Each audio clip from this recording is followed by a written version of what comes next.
bien, bonjour à toutes et à tous. Bienvenue sur Innovation and Prospective Talk. Nous revenons cette fois sur le Big, l'événement de la semaine qu'il ne fallait pas rater, enfin celui de la semaine dernière, parce que sinon, au moment où on l'enregistre, naturellement, c'est encore la semaine du Big, mais on diffuse tous les mardis, généralement vers 14 heures. Bienvenue sur Innovation and Prospective Talk. Ici, on débriefe de l'ensemble des salons de la tech, des grandes tendances qu'il ne fallait pas rater. Abonnez-vous. Apple Podcast, Deezer ou encore Spotify. Et donc, vous l'aurez compris, le thème du jour, le Big. Bonjour Lionel. Bonjour Mathieu, bonjour à toutes, bonjour à tous. Le Big BPI France Inno Generation ou Génération, parce que là on met des accents, on est vraiment en France. Et c'est la 11e édition et c'est toujours pour les plus anciens d'entre vous au Palais Omnisport de Paris-Bercy ou à la Corotel Arena. Voilà, c'est comme ça que ça se passe et c'est une journée dense, intense, plein d'expos, enfin plein d'exposants, plein de speakers, plein de thèmes et on va essayer de les passer en revue et de vous dire ce que l'on a pu noter. Et ça c'est vraiment pas mal. Ah, faut savoir Quel que thème on a abordé? Quels sont les thèmes? En plus, toi, tu y étais, hein. Alors, ah on ouais, reviendra j'ai sur eu ta table ronde, hein. Tu y étais, hein. exactement, voilà, j'ai eu la Voilà. chance d'y participer, alors en tant que visiteur et en tant que, acteur, en tout cas sur une table ronde comme tu le disais, mais c'était un vrai show. J'ai eu la chance d'arriver juste avant l'ouverture et donc juste avant que la foule, ne rentre et la tribune s'est remplie et c'est vrai qu'il y a des gerbes de flammes et cetera, enfin voilà, c'était vraiment on fêtait, quelque part, les régions, les startups, avec, la capacité aussi de financement. Il y avait quand même finalement dans l'angle général du premier discours qui a pu être fait, une notion de vérité. En tout cas, le thème était celui de la vérité. Alors d'ailleurs, le président de la BPI, l'a rappelé, hein, Nicolas Dufault, ils avaient choisi ça préalablement au fait que Donald Trump soit réélu, président et donc on voit bien que les problématiques de vérité, ont perpétué. Il l'avait choisi avant. Il a affirmé d'ailleurs, hein, que la vérité, c'est celle à la fois de la science, celle des faits qui sont bruts et finalement c'est une boussole quand on est dans une forme de brouillard à comprendre cette incertitude à laquelle nous sommes confrontés, à la fois dans la tech, dans l'innovation, mais aussi plus largement dans les différents conflits, géopolitiques. Et oui, il faut toujours faire la différence entre les faits et c'est ce que dit, comme tu l'as répété, Nicolas Dufour et les opinions. Et aujourd'hui, on est envahi grâce aux réseaux sociaux d'opinions évidemment complètement divergentes qui nous saoulent et qui finissent par nous entraîner vers quelque chose qui deviendrait une pseudo-vérité. Et la liaison avec Trump et tout ce qui a été dit était tout à fait étonnante. Moi, j'ai remarqué, parce que évidemment j'y étais, mais dans d'autres situations, dans une autre configuration, parce que j'avais des étudiants qui étaient là-bas et qui évidemment avaient été voir des startups, mais avaient été aussi assistés à des conférences. Et donc, ce qui les avait impressionnés, c'est l'arrivée du youtubeur Inoxtag. Et d'un seul coup, la grande scène se remplit, tout le monde se met comme si c'était un concert pop. Et puis, sans transition, pam, je me souviens plus du nom de celui qui est passé après lui. Hop, la salle se vide et se retourne dans les mini-conférences et dans les ateliers. Voilà, c'est vraiment c'est la vie de cet espace qui est fait de nombreux petits espaces, d'espaces moyens et de très grands espaces et qui vivent, qui respirent tout au long de la journée. C'est tout à fait passionnant. Et oui, beaucoup de conférences, beaucoup de participants, plus de 1000 intervenants, plus de 500 conférences qui ont été, menées et donc le Big 2025 finalement a offert en une seule journée un concentré, alors d'inspiration bien sûr, de perspective de networking avec ils l'ont évalué environ un peu moins de 40 000 mises en relation, directement venant de leur application et de leur écosystème et donc c'est vraiment quelque chose qui est, voilà, un événement à ne pas rater. Certains diront: «Oui, mais c'est très étatique, il y a beaucoup de» mais oui, mais c'est la représentation en même temps de ce qu'est l'écosystème, en France et Dieu sait qu'il est riche. Il y avait beaucoup d'entrepreneurs. Franchement, c'était une très, très bonne journée, extrêmement dense et malheureusement trop court. Alors on aimerait toujours que ça dure un petit peu plus, mais bon, c'est aussi le choix de le faire sur une journée qui permet de densifier, voilà, tous ces éléments. Alors il y avait un thème central, Lionel, le thème cher à notre cœur, celui que l'on revoit sur tous les salons, qui n'est plus une surprise maintenant, c'était l'intelligence artificielle. Oui, l'intelligence artificielle et alors évidemment parce que vous savez que on a un président Emmanuel Macron qui est très proche de la tech, de la startup nation, etc. Eh bien, il était présent au Big, mais en vidéo. Et en vidéo, eh bien, évidemment, il a salué l'énergie des startups françaises qui étaient présentes et il a réaffirmé l'ambition nationale parce que c'est vrai que BPI France, c'est la banque publique d'investissement. Hein, le P, c'est public. C'est toutes les différentes infrastructures qui avaient été créées avant d'être regroupées pour avoir cette organisation qui est extrêmement puissante et qui a beaucoup de succès parce qu'elle est dirigée, je crois, un peu comme une entreprise et donc elle s'adresse aux entreprises et donc Macron a dit bah, écoutez BPI France, derrière BPI France, on va investir dans l'intelligence artificielle 10 milliards d'euros jusqu'en d'ici 2029, enfin d'ici 2029. Bon, alors c'est vrai que quand on parle des investissements ou des levées de fonds des OpenAI aux États-Unis, on est très très loin, mais nous comme on a un écosystème qui est extrêmement domestique, eh bien ça reste à la taille de notre écosystème. On n'est que 60 millions d'habitants malgré tout. Donc il faut voir aussi avec notre taille, mais ça n'empêche pas que notre taille nous permet d'avoir des acteurs qui étaient présents et qui ont pu nous parler notamment des grandes tendances marquantes. Donc c'est l'IA générative bien sûr, mais l'IA générative dans la création de contenu, dans le chatbot, et donc ses impacts dans les modèles d'affaires, puisque là on est quand même dans un salon, enfin dans un événement, pas un salon, dans un événement qui regroupe des entrepreneurs, des investisseurs, ceux qui imaginent notre avenir, nos services et nos biens que l'on pourra consommer dans quelques mois, dans quelques années ou dans quelques dizaines d'années.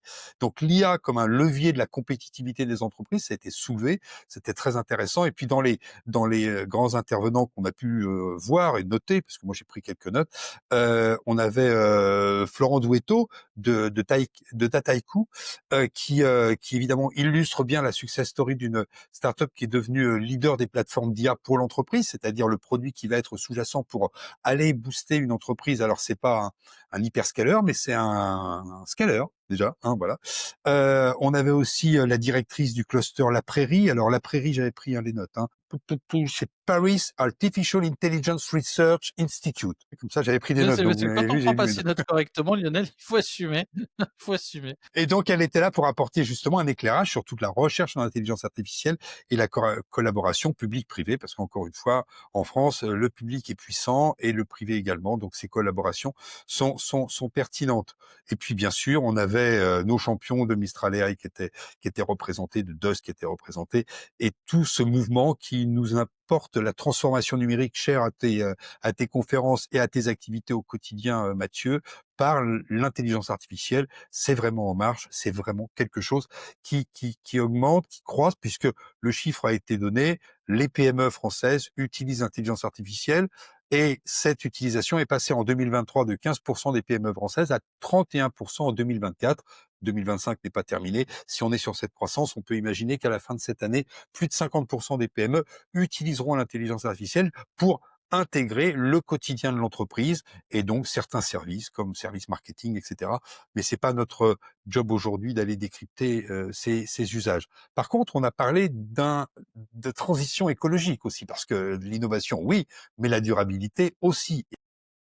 Le Big en a parlé. Qu'est-ce que tu as pu observer, toi, dans ce domaine de la transition écologique?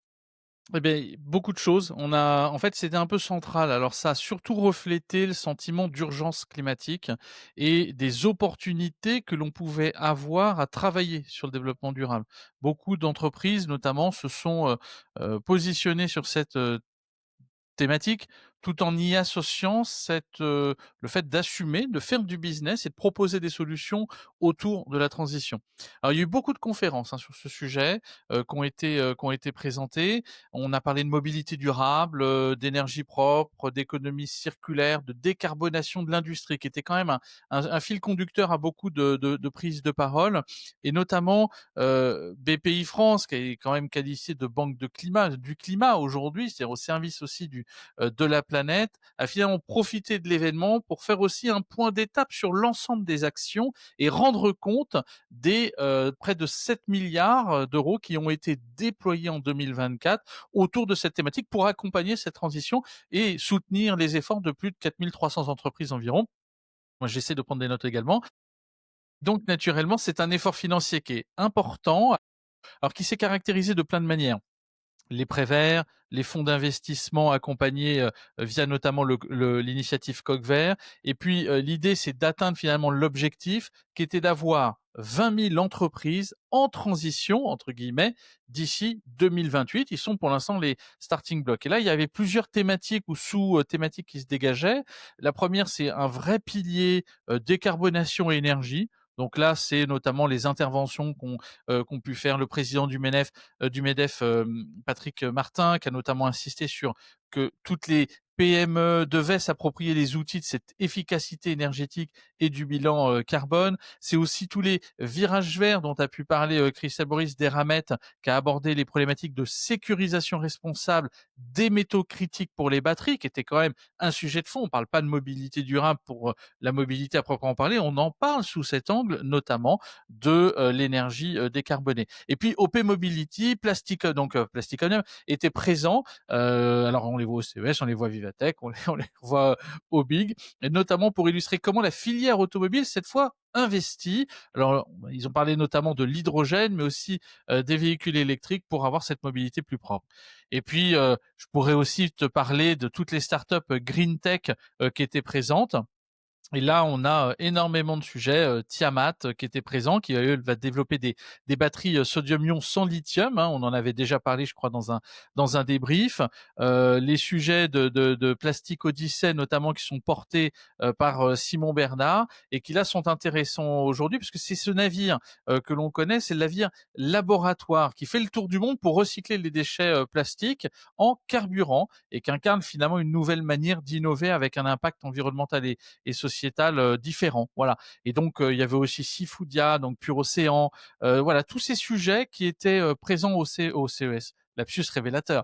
À au Big, et ça c'est un petit Eureka Park hein, quand même, au Big et qui était quand même voilà assez passionnant. Voilà, plein de rencontres, mais on voit vraiment que le mouvement il est assez clair. La transition écologique, c'est plus optionnel, on le sait tous. Il y a un sentiment d'urgence, on le sait, mais c'est surtout un levier de compétitivité et d'innovation à l'échelle mondiale. Ensuite, c'est très bien d'avoir toutes ces initiatives, mais on réglera pas non plus le problème à l'échelle globale tant qu'on n'ira pas chercher ceux qui génèrent la grande majorité des effets indirects à ce réchauffement et à ce dérèglement. Ah oui, tu regardes du côté des États-Unis ou du côté, de la Chine peut-être, Je regarde à droite et à gauche.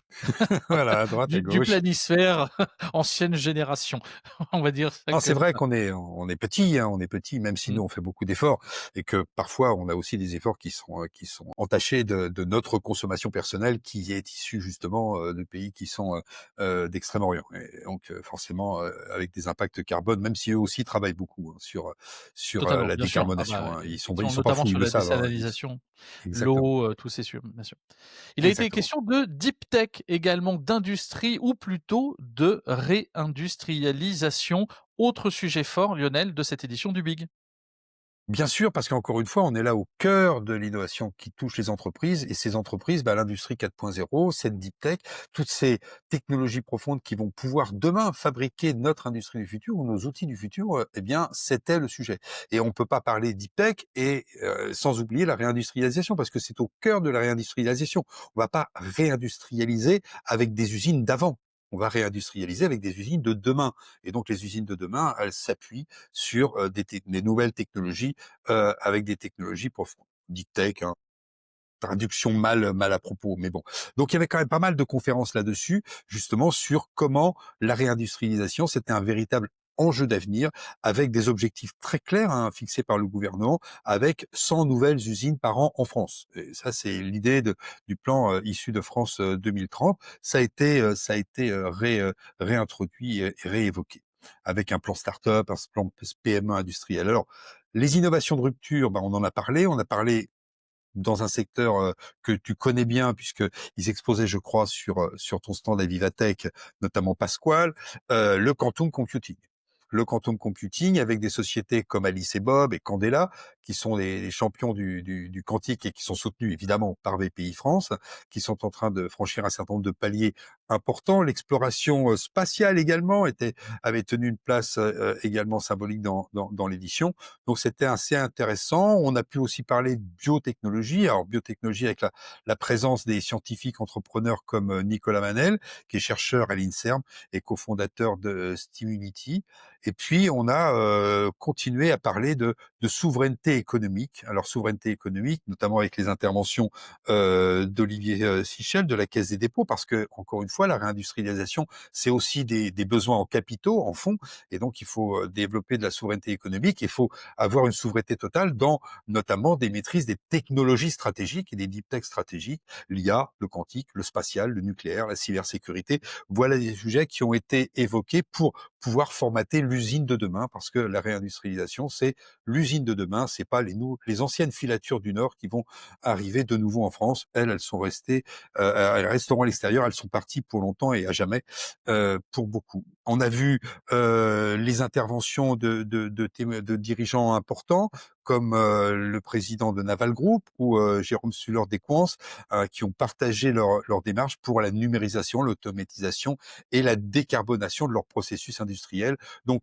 au Big, on avait toute cette présentation de l'industrie, cette industrie qui n'est plus, l'image d'Épinal que l'on s'en fait avec, des murs en briques et des cheminées qui fument, mais une industrie qui est, truffée de technologie, et c'est cette haute technologie, nourrie par, on va dire les écoles d'ingénieurs français, et qui vont permettre, avec le soutien, des collaborations publiques-privées et de BPI France, d'aller plus loin et de passer, probablement le cap des 2030-2050, avoir une vraie réindustrialisation. On se rappelle, hein, que la France est passée de 20% de part industrielle dans son PIB à 10%.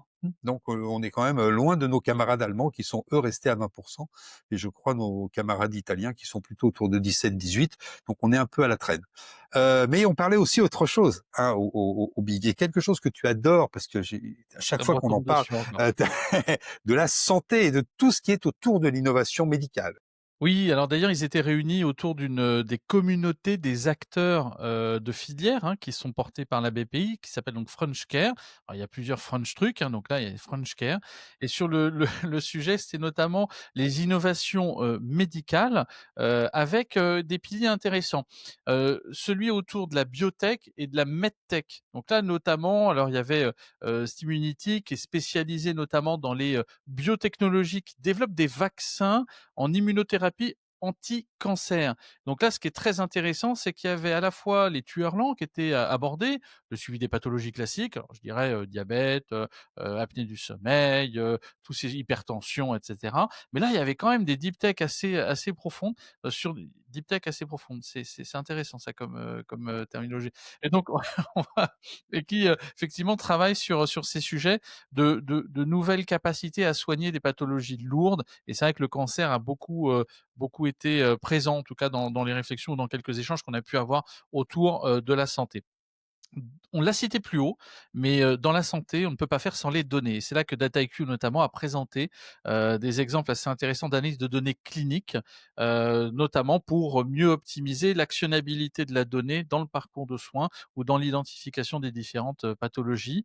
Voilà, des sujets qui sont, passionnants et qui démontrent que data et IA, de toute façon, sont transverses, mais notamment sur ces sujets qui sont assez marqués, notamment sur le cancer ou la détection, beaucoup plus, prédictive ou proactive des différentes pathologies auxquelles on pourrait être confronté. À noter, aussi que Laura, Chobard, qui est la directrice générale de Polytech, a présenté notamment aussi, la formation, de ce qu'elle a appelé des talents en bioingénierie, et en IA, démontrant bien qu'il y a vraiment un intérêt, pour l'ensemble de ces spécialités, dans, les plus grandes écoles également, tricolores.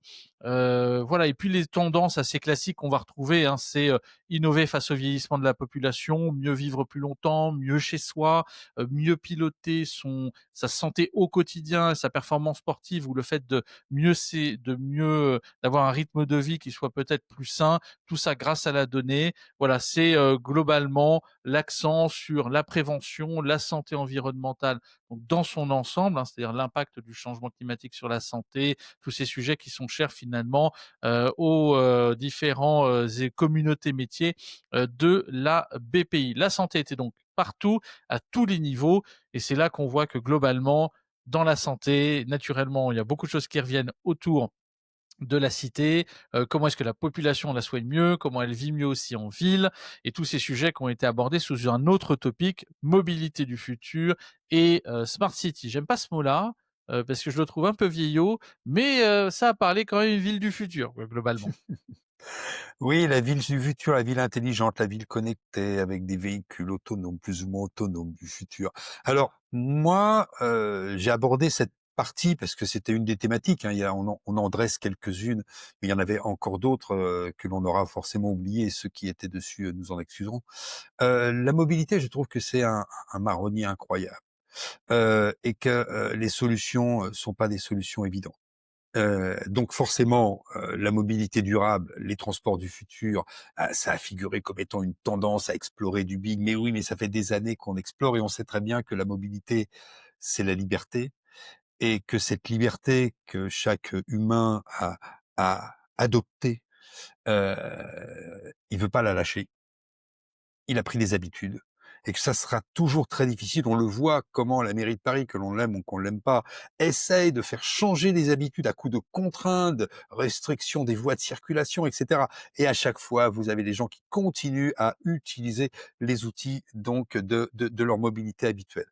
Donc bien sûr, on a parlé de véhicules propres. Alors ça, pour le coup, d'accord. Sauf que ces véhicules propres et l'électrification, bah, c'est l'essor de ces véhicules qui sont hybrides. Donc on reparle de Plastic Omnium, qui est un des gros OP Mobility, hein, bien sûr, qui est un des gros acteurs du monde de l'hydrogène, puisqu'il y a aussi la capacité de savoir si aujourd'hui l'électricité qui est le moteur de nos voitures électriques, elle est stockée dans des batteries ou elle est générée par un stockage énergétique qui est lié à l'hydrogène via une pile à combustion. Bon, bref, à combustible. Bref, on voit bien que là, il y a encore un problème. Donc on parle de batteries, on parle de Gigafactory, on parle de nouveaux types de batteries, tu en faisais référence tout à l'heure.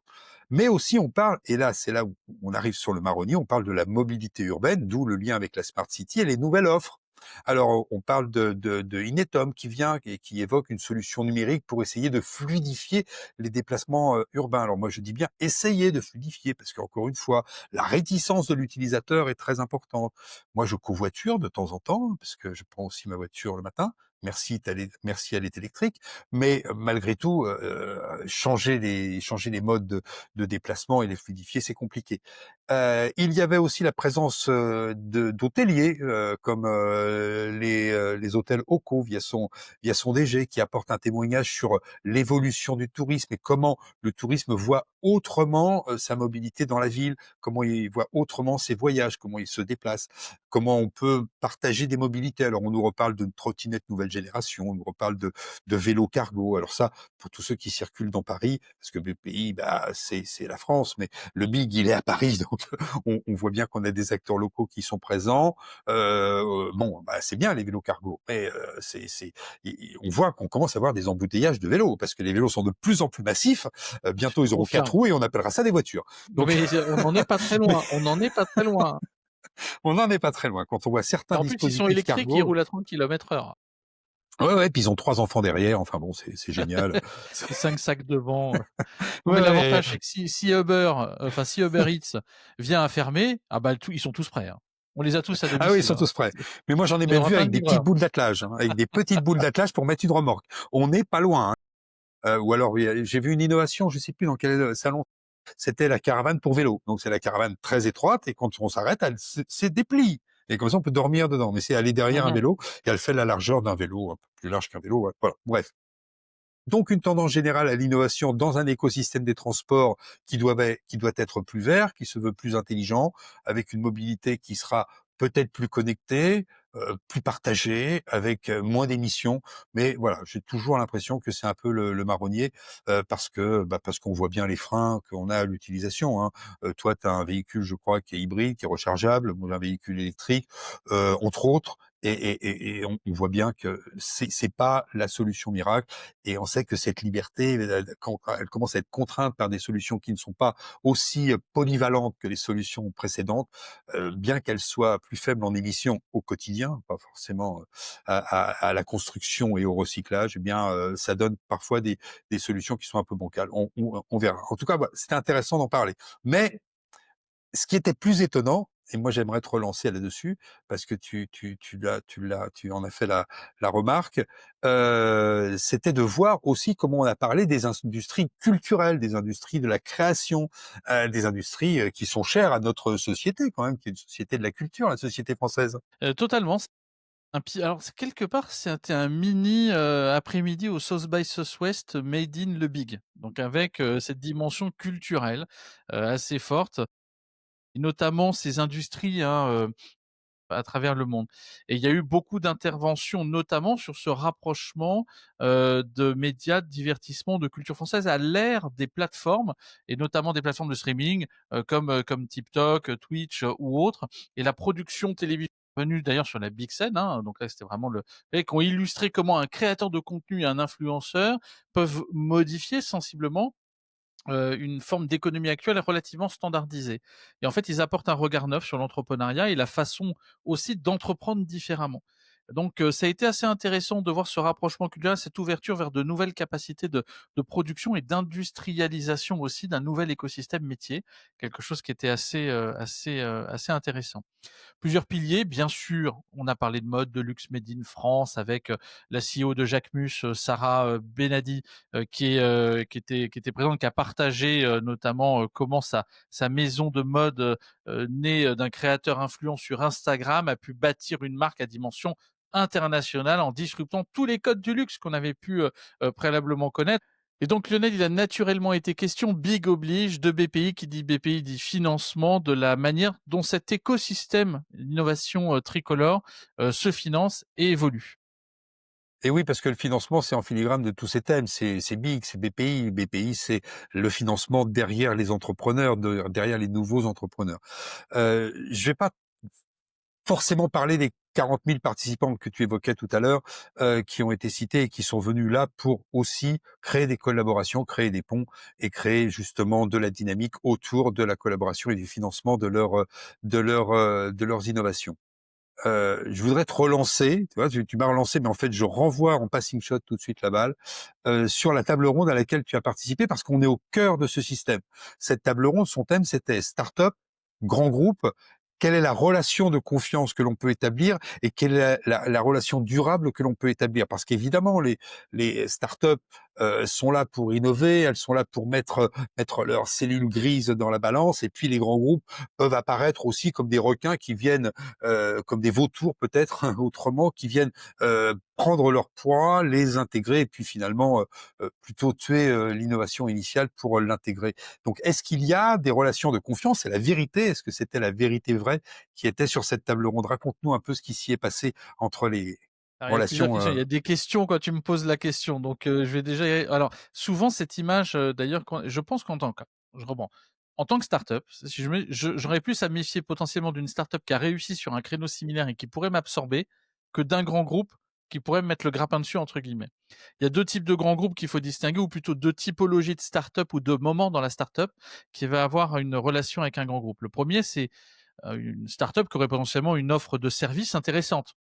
Et qui serait amené à redéfinir la façon dont le e-learning pourrait être propulsé en interne et donc vendre quelque chose avec une offre de valeur à proprement, carrée, du delivery, un modèle d'engagement et donc une prestation de service. Là, effectivement, c'est assez classique. C'est une relation commerciale, ni plus ni moins, entre un prestataire et un grand groupe. Après, il y a les grands groupes qui, notamment comme celui auquel j'appartiens, qui lui travaillent plus en complémentarité, en intégration technologique de ce que va faire une start-up au bénéfice d'un client que nous aurions potentiellement en commun. Et là, c'est une relation dans laquelle un intégrateur technologique prend le risque, le pèse et l'assume avec un modèle d'engagement Y, pour assurer justement l'intégration d'une startup dans le delivery, d'une prestation. Et là, c'est pas du tout les mêmes relations. Alors bien sûr, notamment une des panélistes parlait souvent que les NDA étaient souvent en défaveur, des startups et cetera. Mais encore une fois, c'est à quel niveau on attribue, à quel niveau on adresse la relation startup grand groupe. Quand on est effectivement dans une volonté d'une startup de travailler ou de collaborer avec un département bien spécifique d'un grand groupe sur un sujet, vraiment vraiment précis, souvent ça remonte pas dans toutes les, organisations ou les équipes qui s'occupent de créer des NDA très spécifiques, alignés et cetera. Donc quand on va vouloir faire signer un NDA souvent une startup, et je prends le NDA parce que c'est un exemple assez marquant, bah, ça va prendre plus de temps déjà en interne dans un grand groupe que dans une startup. Dans un premier temps, le temps n'est pas le même entre les entités. Et puis, bien sûr, quand c'est un NDA générique qu'on va mettre à la disponibilité de 40 ou 50 000 collaborateurs, il est forcément sécurisant pour le grand groupe. Donc c'est pour ça qu'il n'y a pas une relation générique startup grand groupe, il y a des relations au nombre de startups qui travaillent avec des grandes organisations. Les inerties sont régulières et vont en cohérence totale avec les grands groupes, parce qu'il faut qu'on s'aligne à plein de niveaux pour être sûr qu'on couvre bien tous les sujets de relations. Et les startups, effectivement, bah, faut qu'elles puissent être aptes à recevoir ces inerties, à comprendre qu'il y a des temps très actifs, des temps qui sont très longs, des temps très actifs, et que c'est cyclique, mais c'est propre à cette relation. Mais le dénominateur commun d'une bonne relation startup grand groupe, là je vous résume une heure de table ronde en 2 minutes, mais c'est de se dire, un, est-ce qu'on a envie de travailler ensemble avec les personnes? Est-ce qu'il y a un intérêt technologique à se rapprocher? Et est-ce qu'on se fait confiance dans les phases les plus embryonnaires du projet? Plus on commence tôt dans les early stage de la startup, et plus on va être en mesure de se connaître, d'avoir de l'intimité, de connaître véritablement les offres du grand groupe pour que la startup s'y intègre dedans, et naturellement qu'on puisse construire pas à pas une collaboration basée sur la preuve, basée sur les faits, et qu'il n'y ait aucun non-dit dans les relations entre les personnes qui vont collaborer. Parce que naturellement, c'est de là que va partir la plupart du temps les sujets dès qu'il va y avoir des dérives. Donc c'est pas le problème du what, c'est le problème du who. Encore une fois, c'est qui porte le sujet, comment on le porte, est-ce qu'on n'a pas effectivement de non-dit, et on avance pas à pas. Voilà, c'est le gros globalement ce qu'il faut retenir de cette intervention, dont on vous mettra le lien dans la description de l'épisode vidéo pour ceux qui voudront le voir. Ça a duré 45 minutes, 1 heure, mais c'était absolument passionnant et intéressant de passer en mode speaker sur le big. Petite précision lexicale, NDA, c'est l'accord de confidentialité, hein. Oui, totalement. Voilà, 10 Voilà, parce minutes que pour le comme tu signer l'as dans dit une 4 startup, fois, NDA, 4 NDA, mois NDA, pour le voilà. signer dans un grand groupe. Voilà à peu près ce qu'il faut retenir. Est-ce qu'on s'est tout dit, Lionel? C'était dense, hein, on a quand même pris quelques notes, on a travaillé sérieusement. Et je crois qu'on a essayé de travailler sérieusement parce que tous les intervenants qui étaient là étaient porteurs, de messages qui étaient extrêmement positifs. C'est vrai que les situations économiques parfois ou les situations, politiques, voire géopolitiques, proches de chez nous, un peu plus loin, sont parfois, assez stressantes ou assez inquiétantes. Là, c'est sûr qu'on était au cœur d'un écosystème optimiste. Alors c'est vrai qu'un entrepreneur, c'est quelqu'un qui est par nature optimiste, qui s'engage, qui apprend de ses erreurs, qui avance, qui trouve des solutions et qui évite de se trouver des excuses, comme disait un écrivain célèbre. Eh bien, là, on était au cœur de l'optimisme. Bon, même si on peut dire que 10 milliards, ça fait beaucoup, surtout quand on doit faire, paraît-il, des économies et que Fait mais une année de bon, et salaire qu'à quand même, l'échelle, hein. voilà, et qu'à l'échelle nationale, c'est pas beaucoup. Et que oui, pour nous, ça ne représente qu'une année de salaire. Le dis pas trop fort parce que je crois qu'en ce moment, on cherche les supra-riches. Zoukman, Non, non, mais il on va vous pas rassure, on n'est pas dans les 1800 là qui sont visés par monsieur non, Zuckman et j'ai pas cette ses chance. camarades. Mais j'ai Très entendu bien. dire que dans les 1800, il y en avait 10 qui étaient vraiment très, très, très visés, puisqu'ils en représentaient la moitié. Donc vous imaginez que dans 1800 foyers qui sont pas beaucoup, beaucoup, 0,001%, il y en a quand même 10 qui représentent la moitié de ce que les 1790 autres possèdent. Couplé à l'équation du modèle mathématique de la population française et l'hypercroissance de la démographie, ça donne quelque Ouais, chose de sympa. voilà, ouais. Ça Non, roule. Bien bienvenue, si bienvenue. Et ben, si on s'est tout dit, on vous remercie encore une fois de nous suivre, de partager la bonne parole et de vivre tous ces événements au travers d'Innovation and Prospective Talk. On vous rappelle Apple Podcasts, Deezer ou encore Spotify pour vous abonner. On se retrouve très vite pour de nouvelles aventures et on vous souhaite une bonne semaine. Allez, à très vite. Salut Lionel.